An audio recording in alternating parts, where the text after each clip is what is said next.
Hey everyone, and welcome to this explainer. Today, we're diving into a totally hands-on guide that is absolutely going to transform how we use Microsoft Word. I always thought Word was just, well, a digital piece of paper where you type stuff out. But it turns out there is an entire world of word wizardry and automation just waiting to be unlocked. So, the source material asks a question I think we can all relate to.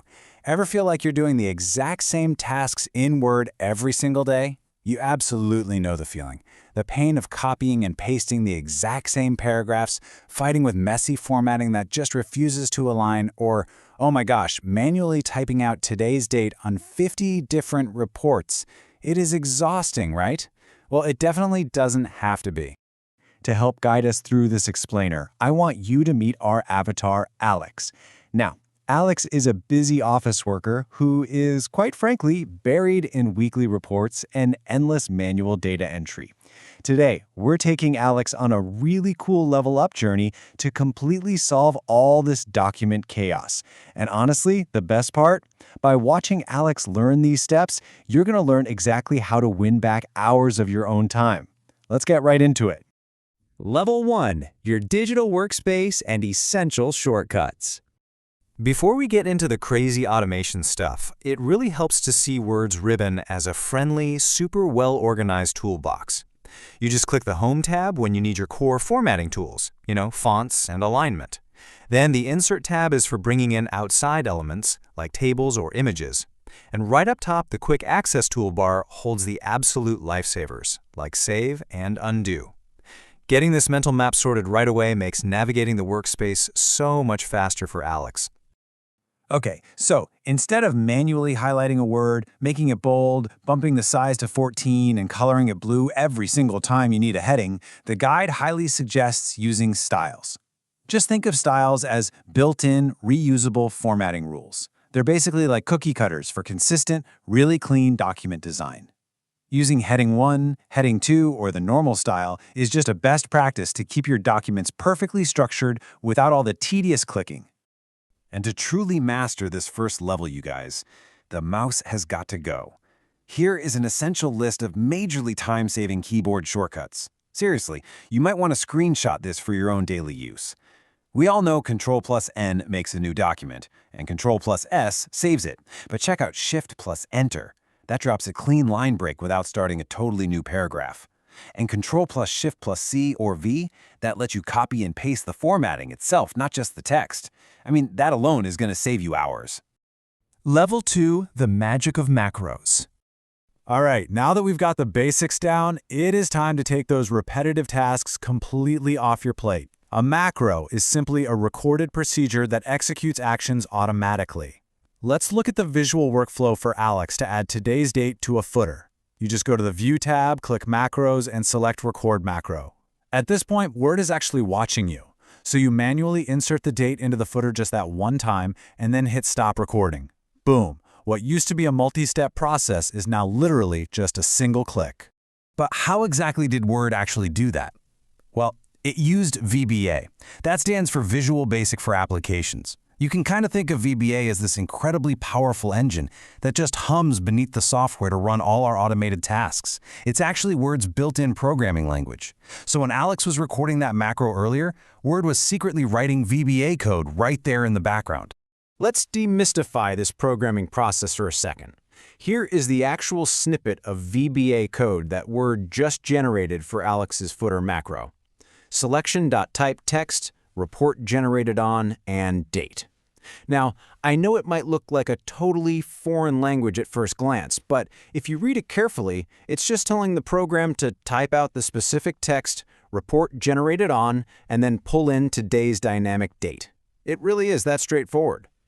As Alex levels up here, it's really important to note the difference between simply recording a macro and writing custom code. The macro recorder is totally beginner-friendly, for sure. But it does have limited flexibility, since it mostly generates code for simple, linear, repetitive tasks. Writing your own VBA code, on the other hand, is for advanced users. It gives you full control and lets you handle complex logic and loops. So the recorder is an awesome learning tool, but custom code? That's where the real power lives. Level 3. Unlocking the VBA engine. To actually speak the language of Word's internal structure and write that custom code, we need a mental map of what's called the Word Object Model. Basically, Word sees absolutely everything as a hierarchy. The application is Word itself. The document is the active file you're in. And inside that document are the structural elements you manipulate, like paragraphs and tables. Using the VBA engine simply means you're targeting and manipulating these very specific objects. Now, the guide highlights a really crucial point here. For targeting those objects safely, you should always use range instead of selection when writing custom code. Think of selection as a moving spotlight. It's just wherever your cursor happens to be flashing at that exact moment. It's useful, but it's a bit messy. Range, however, acts like precise GPS coordinates representing any part of the document. It is super powerful, incredibly clean, and it definitely won't break if a user accidentally bumps their mouse. Level 4. Forms and Excel integration. Moving into some deeper business workflows, let's take a look at interactive forms. If Alex sends out a client intake sheet, they definitely don't want people messing up the document's formatting, right? Well, by enabling the Developer tab, you can add specific controls like text boxes and drop-down menus. Then you can actually lock the overall document structure while keeping only those specific fields fillable, so your template stays totally safe while still gathering the data you need. It's brilliant. But here is where Alex truly becomes a word wizard. Cross-app automation power. Because Word and Excel both use VBA under the hood, they can literally talk to each other. You can use VBA to automatically pull data directly from Excel files straight into Word. You can auto-generate completely standardized Word reports like HR letters or invoices, which completely eliminates manual data entry. You can even create multi-app workflows that pull numbers from Excel, format a beautiful report in Word, and automatically save the whole shebang as a PDF. I mean, that's just incredible. Level 5. Handling basic VBA errors. We all know that in the real world, things go wrong. So this final step ensures our shiny new automations don't just crash over a missing file or a silly typo. The absolute best troubleshooting method is adding a safety net. First, you identify the repetitive failure point. Second, implement an on-error block right in your VBA code. This basically tells the system not to crash the whole program if it hits a bump, allowing it to gracefully handle exceptions instead, like maybe skipping a file or just popping up a friendly message. It keeps your workflows totally stress-free. And just like that, Alex has gone from literally drowning in manual data entry to running a beautifully streamlined, automated workspace.